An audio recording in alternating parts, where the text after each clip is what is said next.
Hola, bien, bienvenido a nuestro día número 13 de la lectura de la Biblia en un año. Hoy día nos corresponde leer el libro de Isaías, los capítulos 7 al 11. Es nuestra lectura de hoy y comenzamos en el capítulo 7, donde nos habla de la promesa de ese Emmanuel, el Hijo de Dios, Dios con nosotros, del cual leímos la semana pasada en el libro de Mateo. Así que hoy día vamos comenzando con el versículo 1 que dice: Aconteció en los días de Acaz, hijo de Jotán, hijo de Usías, rey de Judá, que Resín, rey de Siria, y Peca, hijo de Ramalías, rey de Israel, subieron contra Jerusalén para combatirla, pero no pudieron tomarla. Imagínate, eran dos diferentes reyes, dos ciudades diferentes, y suben contra una ciudad que es Jerusalén en este caso, y no pueden tomarla. ¿Pero por qué? ¿Ya? Ah, porque Dios estaba con el rey de Israel, que en aquel tiempo era Acaz. Y de hecho Dios manda a Isaías, el profeta, a hablarle a este rey Acaz y le da una profecía, tanto como para él en ese momento, pero a la vez es como apuntaba a esa promesa del Redentor de Cristo el Señor, ¿ya? Así que voy a saltarme de ahí al versículo 10 que dice: habló también Jehová a Acaz diciendo: pide para ti señal de Jehová tu Dios, demandándola, ya sea de abajo en lo profundo o de arriba en lo alto. Número uno, pensaba yo, muchas veces se nos van a venir en contra, no uno, sino por doble frente la situación y los problemas, ¿no? Donde nos vienen cosas que nos llegan. Y recuerdo un dicho de mi país, México, que dicen: cuando sientes que te está lloviendo sobre mojado.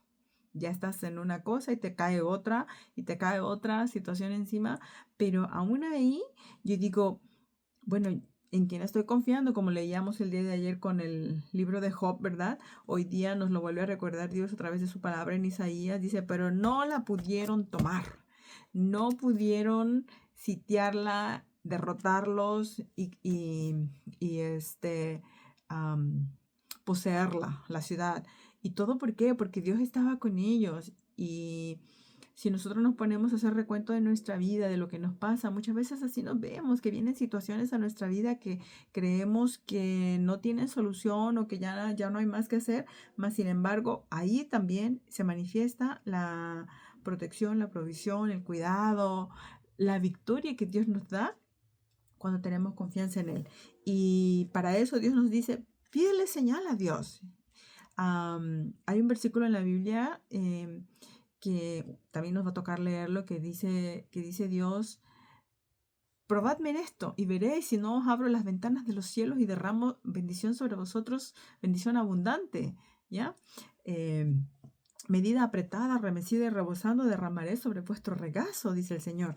Y dije, bueno, es verdad, muchas veces creemos que es como una manera en la cual yo quiero pedirle algo a Dios, pero lógico, ¿no? Si, por ejemplo, yo estoy en pleno invierno, mira cómo estoy ahorita con mi abrigo, ¿no?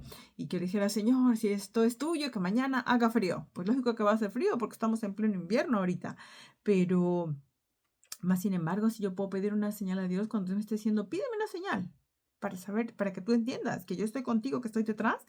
Y si alguna vez has sentido eso, como que, ay, te pones a orar y dices: a ver, Señor, mándame una señal, si esto es tuyo, y pídele algo desubicado, algo fuera de lo común, algo diferente. Y si es de Dios, Dios te va a responder a través de la señal específica que tú estás pidiendo. Pero es cosa de que tengas fe.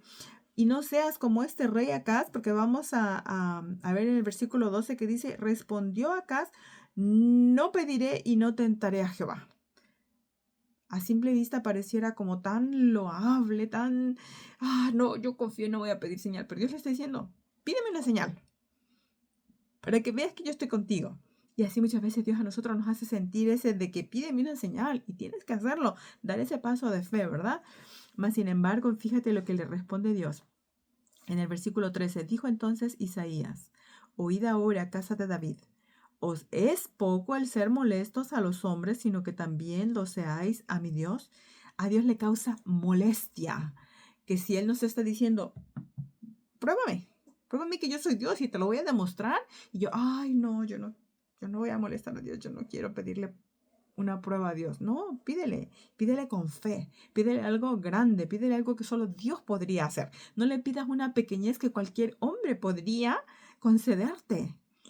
Y pídele con fe y no estés molestando a Dios, no seas molesto a Dios en el sentido de que si Dios te está pidiendo y tú hagas enojar a Dios. Molestar no de estar molestándolo, sino de cuando una persona se molesta, se enoja, ¿verdad? Dice, por tanto, el Señor mismo os dará señal. Así que aunque no me pediste, te la voy a dar. Y una señal que a manera lógica y a manera biológica era imposible. Y dice así, he aquí que la Virgen concebirá y dará a luz un hijo y llamará su nombre Emmanuel. Comerá mantequilla hasta que sepa desechar lo malo y escoger lo bueno. Esa promesa era la del Mesías.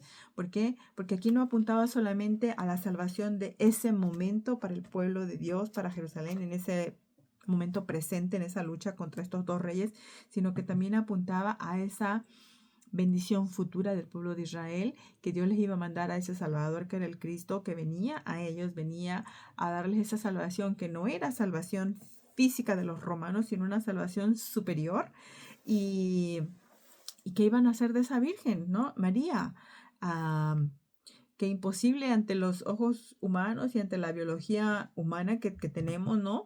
De que una mujer que no conoce varón pueda embarazarse, ¿ya? Más sin embargo, para Dios no hay nada imposible y Él lo iba a cumplir para poder de esa mujer pura, virgen, hacer nacer por medio del Espíritu Santo a su amado Hijo Jesucristo, que venía a ser como mitad hombre, pero 100% divino, ¿no? 100% Dios. Y dice aquí que el versículo 15, cuánto me llamó la atención, dice, comerá mantequilla y miel hasta que sepa desechar lo malo y escoger lo bueno. Aún a pesar de ser Dios, iba a tomar un cuerpo humano, por ende también nacer desde que era un bebé chiquito, que entendemos que los bebés no saben nada, un niño que tiene que ir aprendiendo para poder llegar al momento en el cual él tuviera raciocinio y pudiese juzgar, desechar lo malo y escoger lo bueno. Eso se aprende en nuestra vida. Nosotros debemos ir aprendiendo en el caminar y a la vez debemos enseñar a nuestros hijos, los que somos padres, a ir desechando lo malo. Y nosotros debemos de marcar esa diferencia en este mundo de que a lo malo le llamemos malo y lo desechemos y a lo bueno le llamemos bueno y lo tomemos, lo hagamos, lo sigamos y peleemos por lo que es bueno, por lo que es justo, por lo que es recto y no nos dejemos llevar por las ideologías del momento en la cual a veces parece que ni los adultos sabemos discernir entre lo bueno y lo malo y pues bueno, si tú lo dices, a lo mejor es así y dudamos nosotros mismos hasta en nuestro proceder, en nuestro hablar entre lo bueno y lo malo. Entonces, bueno, ya tú podrás continuar leyendo todo este capítulo, está muy interesante. Yo por el momento voy a parar ahí, voy a saltar al versículo 8, donde me voy a ir directamente al versículo 2, donde Dios le dice al profeta, ¿verdad? Que tome unas tablas, dice, y junté conmigo por testigos fieles al sacerdote Urías y a Zacarías, hijo de Jeberequías, ¿ya? Dios le está diciendo, haz esto y esto, pero él tenía que llevar testigos de lo que iba a hacer. Vas a leer ahí la historia, ¿verdad? Porque él tenía que tener quien testificase de que él estaba cumpliendo lo que Dios le estaba ordenando a él y que no estaba actuando por su cuenta. ¿Cuántas veces nosotros debemos de cubrirnos las espaldas manteniendo récords claros de nuestras transacciones, de nuestras palabras, poniendo testigos por delante, llevando escritos? Es algo que al parecer puede parecer como, ay, esta persona es tan desconfiada. No, es que muchas veces es necesario para que después no se diga de nosotros algo que no es verdad. Llevar testigos y testigos fieles, gente que sea fiel y cabal. Y dice, bueno, me llegué a la profetisa, la cual concibió y dio a luz un hijo, y me dijo Jehová, ponle por nombre Maher Salal Hasbat, porque antes que el niño sepa decir Padre mío y Madre mía, será quitada la riqueza de Damasco y los despojos de Samaria delante del rey de Asiria. Yo le estaba dando al profeta básicamente un plazo entre lo que se llega a su esposa la profetisa, o sea, una descendiente, me imagino, de los profetas, de la línea sacerdotal tal vez, se llega a ella y tienen un hijo ya, bueno, entonces ya son mínimo 9 meses, y luego antes de que el niño sepa decir padre mío, madre mía, que un niño empieza a querer hablar legiblemente, entendible, como al año, ponle tú. Entonces, en menos de 2 años iba a pasar esto que él estaba profetizando. ¿Qué me hace pensar a mí? Que cuando Dios muchas veces nos habla, esto va a pasar, Dios nos da plazos, nos da tiempos a cumplir. Antes de esto tienes que terminar esto, tienes que hacer esto porque esto va a pasar, y Dios te va dando plazos para que te prepares, para que ordenes las cosas, ordenes tu vida. Muchas veces procrastinamos y dejamos las cosas como hasta el último minuto para hacerlo todo, y pienso que eso es un aprendizaje que va en la disciplina también, de poder nosotros estar pendientes de los tiempos y cumplir los plazos que Dios impone en esta vida, ¿no? Y definitivamente también los plazos que nos imponen muchas veces la sociedad y nuestras responsabilidades.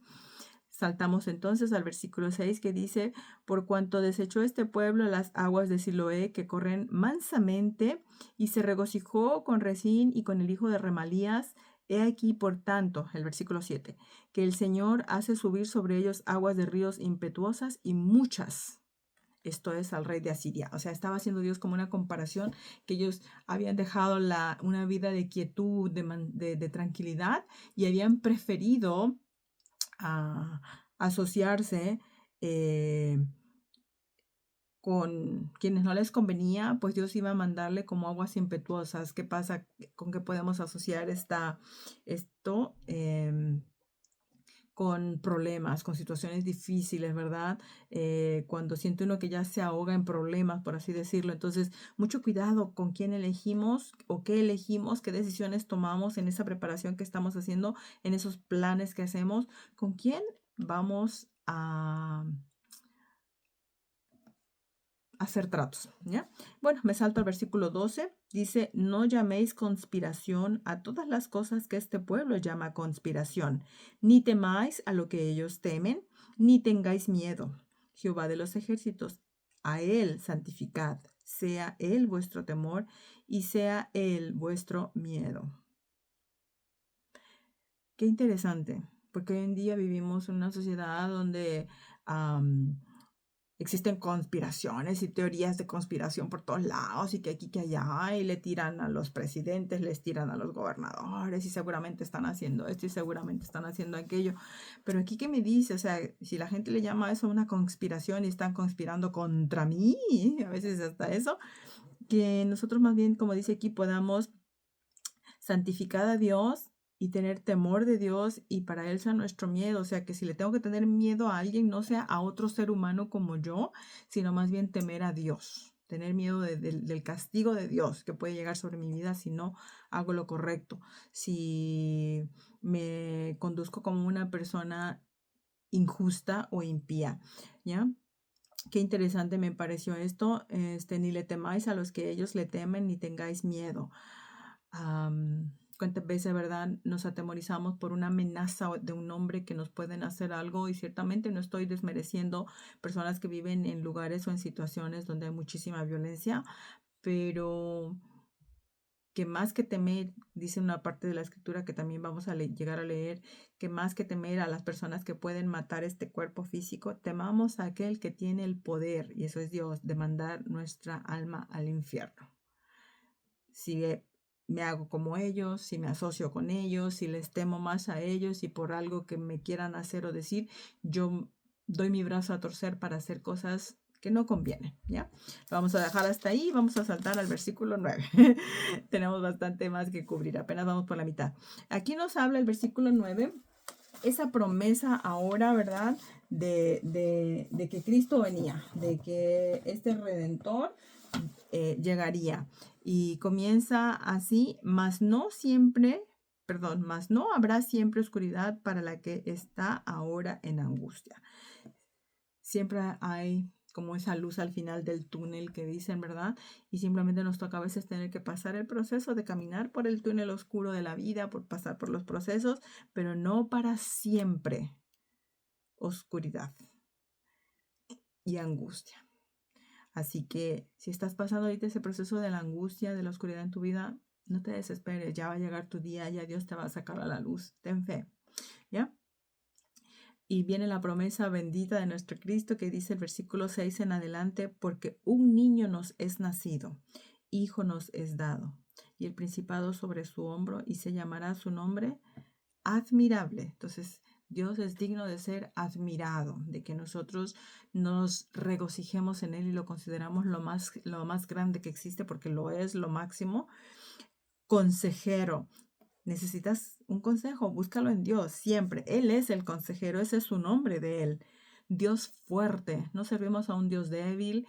Escuché una vez a alguien y lo escucho bastante seguido que dice, no servimos a Diosito. Dice, parece que hacemos a Dios así de chiquitito. Diosito. No, dice, es Dios grande y aquí dice que es Dios fuerte.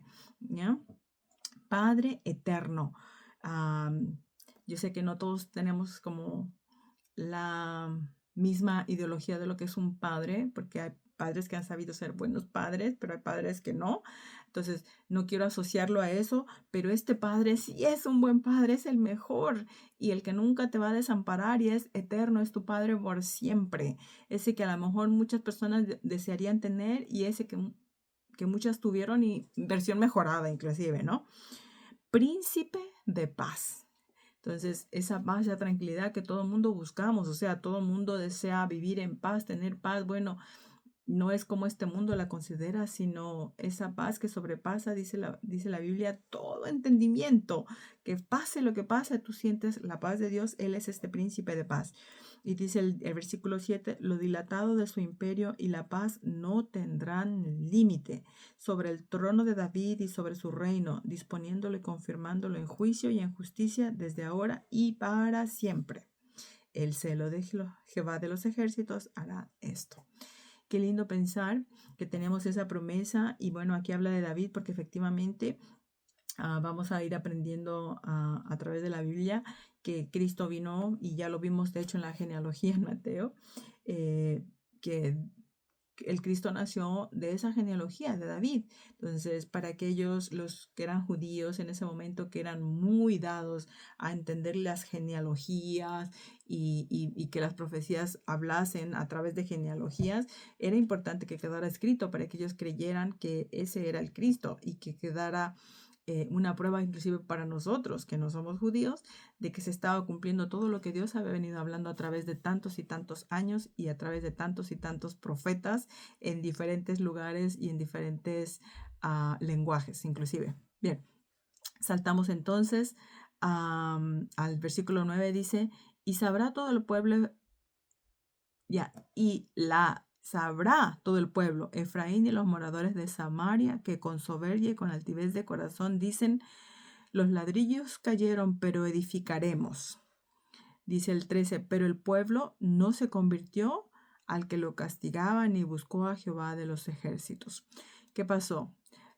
La soberbia y la altivez de nuestro corazón ven que están pasando situaciones y en lugar de doblegarnos ante Dios y pedir perdón muchas veces, reconciliarnos cuando es necesario con nuestro semejante, restituir si hemos agraviado, si hemos pecado contra alguien, si hemos faltado, ponernos a cuenta, por así decirlo, en lugar de eso, queremos hacer como que aquí nada pasó y reedificaremos. Dice, si los ladrillos cayeron, pero edificaremos de cantería. Cortaron los cabrahijos, pero en su lugar pondremos cedros.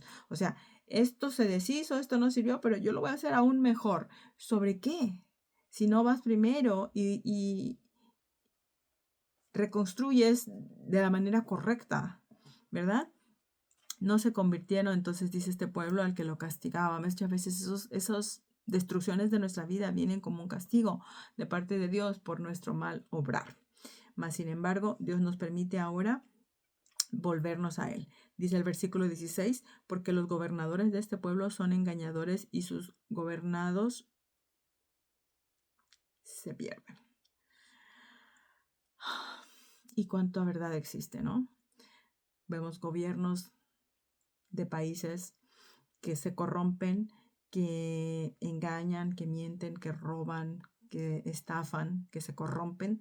Y el pueblo es el que se pierde, es el que sufre.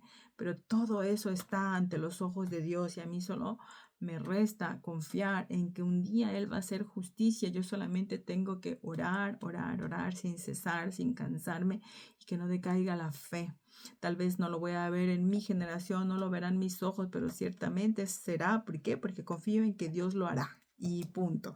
¿Ya? Bien, pasamos al versículo 10. Dice, perdón, al capítulo 10 de Isaías, que nos habla, comenzando, dice, ay de los que dictan leyes injustas y prescriben tiranía.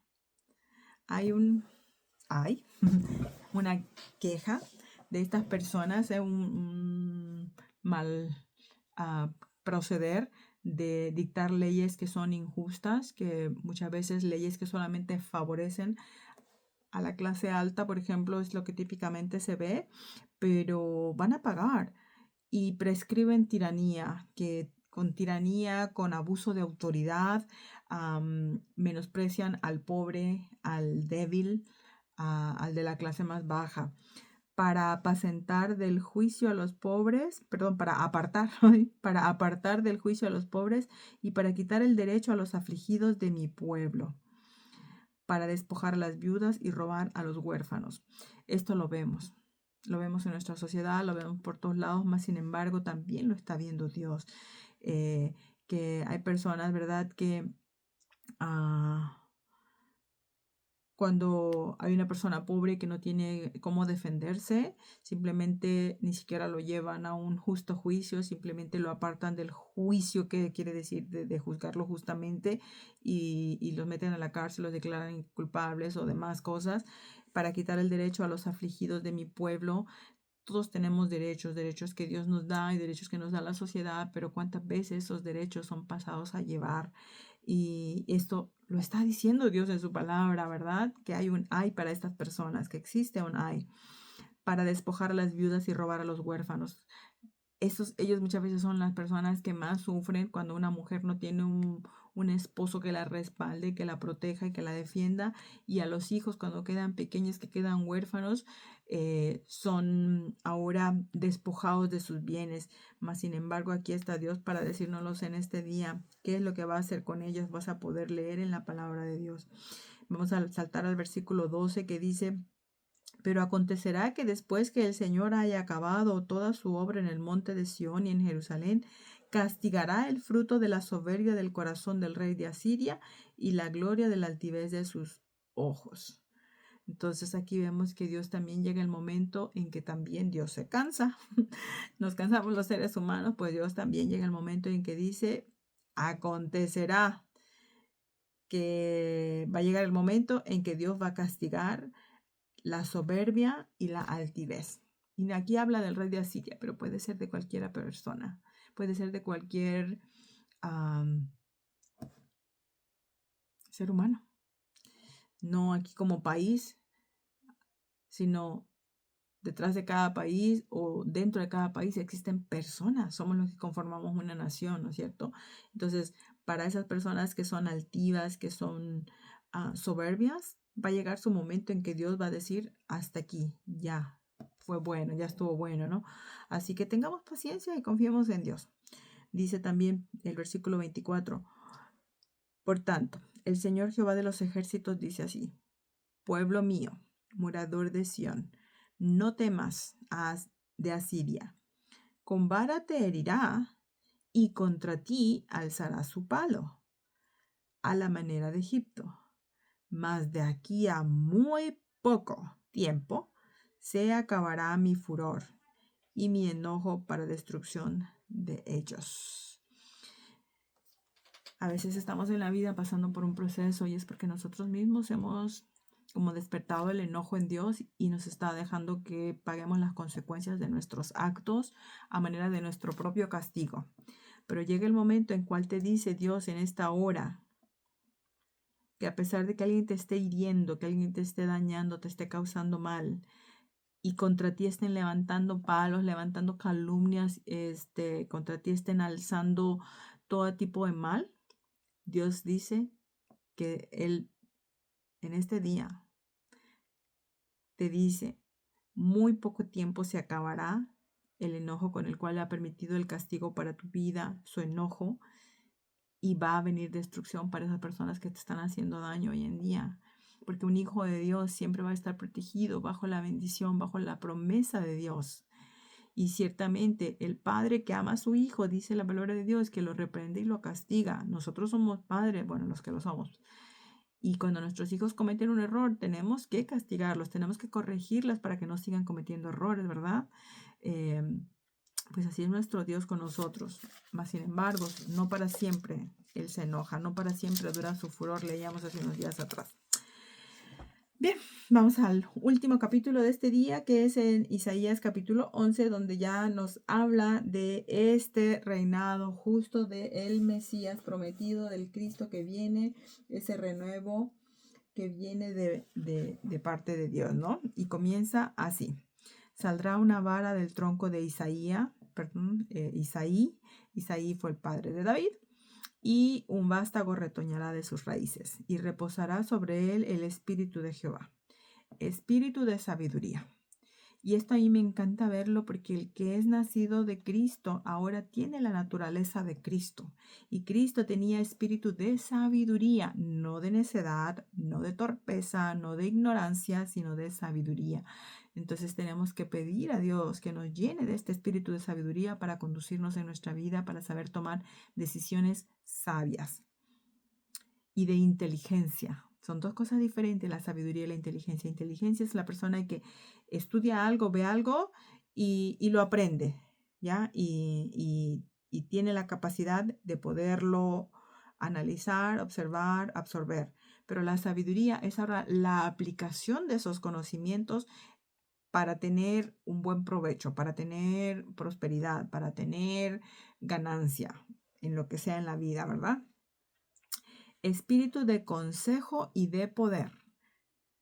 Mira cuántas veces estamos mal porque no tenemos un buen consejero o nos aconsejan mal, pero ahora Dios mismo a través de Cristo puede ser nuestro propio consejero en el Espíritu, donde nosotros podemos ir a Dios a pedirle consejo. Y ahora poder, ¿cómo puedo hacer yo las cosas? La capacidad, la habilidad de hacer las cosas, el poder hacerlas. Y espíritu de conocimiento. ¿Cuántas veces hay personas que dicen, es que yo no sé y no sé y no sé? Pero Dios nos da conocimiento de las cosas y ese conocimiento lo podemos ahora aplicar y lo podemos ir atesorando conocimiento sobre conocimiento sobre conocimiento y no parar de aprender en esta vida, ¿ya? Y de temor de Jehová, recuerda, temor no es miedo, es respeto, reverencia a este Dios que nos da todo. Entonces también sobre nosotros puede venir ese temor a Dios que nos hace andar en rectitud de vida. Dice, y le hará entender diligentemente en el temor de Jehová. No juzgará según la vista de sus ojos, ni arguirá por lo que oigan sus oídos. Qué importante para nosotros saber juzgar justamente en esta vida como lo hace nuestro Cristo, que a eso venía. Él no llega, Dios no llega y te juzga por apariencias, por encima, por lo que la gente a veces nos juzga tan mal, de repente por lo que ellos ven sus ojos o lo que creen ver. Mas sin embargo, Dios no es así, Él no juzgará según la vista de sus ojos. Cristo Jesús ve nuestro corazón, nuestras intenciones, nuestros pensamientos y ciertamente somos humanos, a lo mejor nos vamos a equivocar en algún momento de la vida, pero no lo hicimos con esa mala intención. Y sabes que ahí estaba Dios mirando, no juzgando las apariencias, sino juzgando lo interno, dice, y arguirá por lo que oigan sus oídos. Y recuerda que el oído de Dios está en todos lados, ¿ya? Si alguien está tramando algo contra ti, Dios lo está oyendo, pero si eres tú el que está tramando algo, también Dios te está oyendo. Mas, sin embargo, si tú estás hablando con Él en tu corazón, porque ni siquiera tiene que salir las palabras por tu boca, Él está escuchando tu clamor también. Y por eso también Dios va a juzgar porque está entendiendo que tú estás confiando en Él, sino que juzgará con justicia a los pobres y arguirá con equidad por los mansos de la tierra. Mira qué lindo es ahora, ¿verdad? Para las personas que somos pobres, porque yo igual me considero pobre. Él va a juzgar con justicia nuestros casos, que muchas veces hay personas que están en cargos de poder, de autoridad, hacen abuso de su poder y de su autoridad y no juzgan justamente. ¿Cuántas veces has querido exponer tu caso y simplemente te callan la boca y tú no digas nada, tú qué sabes, ¿no es cierto? Pero Dios no es así con nosotros. y por los mansos de la tierra. Alguien me enseñó esta analogía sobre la mansedumbre. Muchas veces decimos, ay, este caballo es bien mansito. No quiere decir que ese caballo dejó de ser fuerte, dejó de tener el potencial de causar daño a alguien, de que una patada de un caballo mate a un ser humano. El caballo sigue siendo fuerte, sigue teniendo el potencial de dañar. Mas, sin embargo, cuando decimos que es manso, es que ese caballo sometió toda su potencia, todo su poder, su fuerza, bajo su amo, a su dueño, y acata las órdenes de ese dueño. Nosotros también muchas veces como seres humanos, pobres y ricos, tenemos potencial de dañar con nuestras palabras, herir, dañar, con nuestras acciones inclusive, pero cuando dice que somos mansos es que nos estamos sometiendo a la ley de Dios, a la voluntad de Dios, ¿ya? Y herirá, dice, la tierra con la vara de su boca y con el espíritu de sus labios matará al impío.